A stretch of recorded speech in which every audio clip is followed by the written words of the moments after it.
The Chinese embassy in Wellington has put out a scathing statement accusing Kiwi spies of harassing one of its citizens. The embassy claims one person was recently interrogated without cause and had their devices seized at the border, and has warned travellers from China to remain vigilant when entering our country. Professor Anne-Marie Brady is a China Affairs and Communist Party of China expert joining us this morning. Anne-Marie, good morning. Kia ora. How common or uncommon is it to get a statement like this about something so specific? I have never seen the Chinese government issue such a statement before in the context of New Zealand or indeed any other country.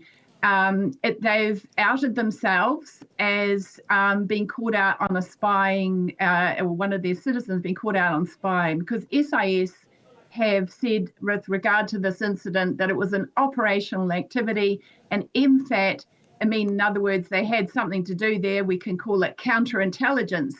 And MFAT have said that every foreigner who comes into New Zealand must respect New Zealand laws.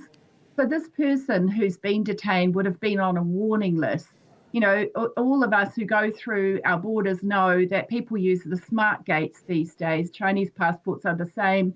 You're not normally going to be detained by anybody. You're getting through very quickly. But if you're on a warning list, your name will flash up.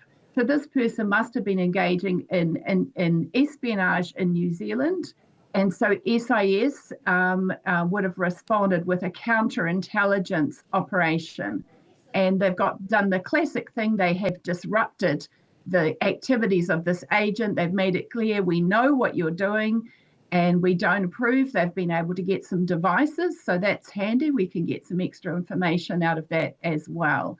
So it's pretty unusual that the PRC dobbed itself in and is in effect admitted to engaging in espionage, and it's been confirmed by the statements of SIS and MFAT that what they were doing was in accordance with New Zealand laws. In other words, New Zealand laws against spies.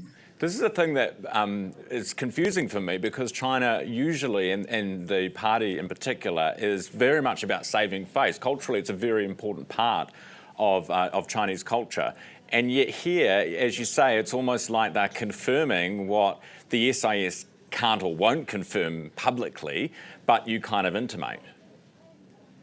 Well, Ryan, the CCP is not the source of Chinese culture. So while Chinese culture face is important, the CCP is a political party, and it's the government of China. And they have a very hard face when they want to. And so we have seen repeatedly in recent years, since New Zealand launched its counter-foreign interference strategy to deal with China's foreign interference and espionage in New Zealand, as stated explicitly by New Zealand government reports, such as from SIS and GCSB, we're seeing more of the hard face.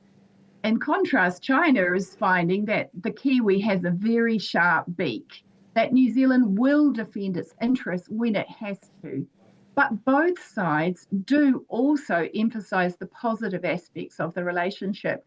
So if you looked at the website of the PRC embassy, you would have seen that immediately after the stern warning to New Zealand, they had a nice news story about how the Chinese ambassador had a very friendly visit with the New Zealand Minister of Tourism, Louise Upston, who's soon to go to China and talk about how we can expand New Zealand-China tourism.